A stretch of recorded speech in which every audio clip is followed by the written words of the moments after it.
What's up, everybody? I'm still here on the TUI MeinSchiff 2. We are floating off the coast of the Canary Islands in Spain. And even though I have done a cabin tour of basically this same cabin from my first cruise with MeinSchiff, I thought I would show you around this one anyways and just point out a few things that are a little bit different. This is a standard balcony cabin. However, I do have the advantage of being on the bend in the outside of the ship. So I have a slightly bigger balcony, but the balcony has some negative aspects as well. And I've talked about it on Facebook and Instagram, but I'll show you again here.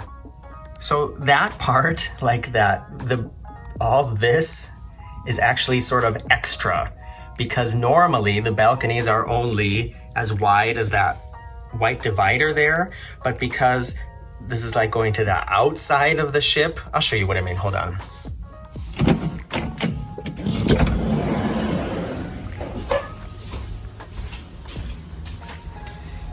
So there's like inside balconies, and then these are more outside of the ship. Anyway, so that's a bonus that you can look for when you're booking your cabin. If you can get a balcony that's on the bend, then you kind of get like a bonus extra large balcony. Sometimes they're a different cabin class, but this was, like I said, just a standard balcony. One negative thing about this, and like I said, I've talked about this already, but just for anybody who might not have seen that, is I'm directly under the pool deck at the widest part. So I have this big overhang and I basically get no direct sunlight on my balcony. I know some people were writing that they don't like to have sun like shining on their balcony all day. They prefer the shade, so this would be a great thing for them. I'm more of a sunny person. I would prefer to be able to lay out in the sun on my balcony. Oh well. And I've seen this design, I would call it a flaw, or this design nuance on other ships, but I've never seen it this extreme. Look at how far that goes out and how shaded probably 2 whole floors of balcony are because of it. Like in most cruise cabins, the bed can be put together into one big bed, or it can be pulled apart into 2 beds. I'm cruising alone and I just have a great big bed, which is fine with me. And I've been sleeping so well. Isn't that great about cruising? There are 2 gooseneck reading lights here, which you can turn on and off. And unfortunately, there are no USB ports underneath them, like on many cruise ships. And there's only 1 outlet here. On this side, no outlet. So kind of minus points for that. I'm pretty sure this couch can be made into a bed because in that drawer underneath there are blankets and stuff like that, but I don't know if it's pulled out and becomes bigger than that, or if they just take the cushions off the back. I don't know. This is also something that's a little bit different than the last balcony cabin I had, and I think it has to do with just, I think in the last balcony cabin I had, the bed was here and the couch was here. I'm not sure. Anyways, this closet is kind of in a weird place in relation to the sofa. So when the closet's open, you kind of have to like scooch around the corner there to get into the stuff in the closet. And only that door opens. This is not a door. So you have to, there's more closet space back in there, but it's like obstructed. Just mentioning it. There's a little bit of hanging space and some shelves in here, as well as the safe.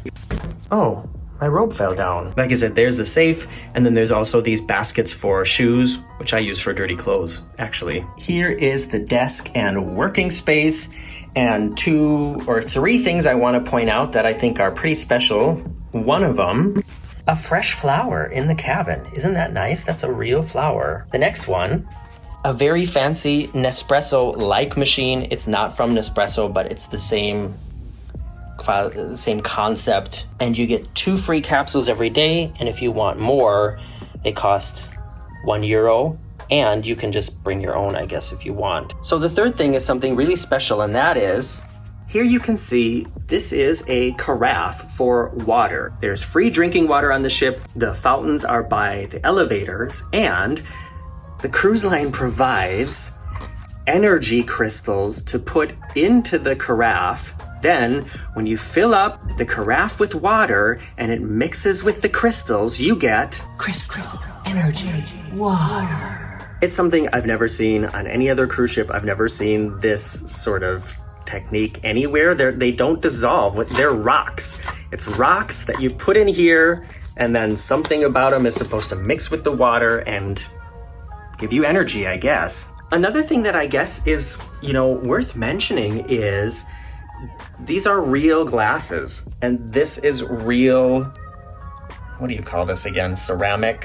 What I'm trying to say is it's not paper and it's not plastic. And I know for sure that on some other cruise lines I've been on that have a coffee machine in the cabin, that it's like paper or styrofoam cups provided, and these are, it's like real cutlery. No, what do you call it? Dishes? It's just not something you throw away. It's high quality and I really appreciate it. And I'm cruising alone, so it doesn't really matter, but the bathroom door is Morgan approved. Kind of hard to film cruise ship bathrooms because they're always pretty compact, but 2 shelves there, 1 small sink, little countertop space, another little shelf down there. There's the crapper, and a glass cabin for the shower, so no shower curtain. It's a hard door.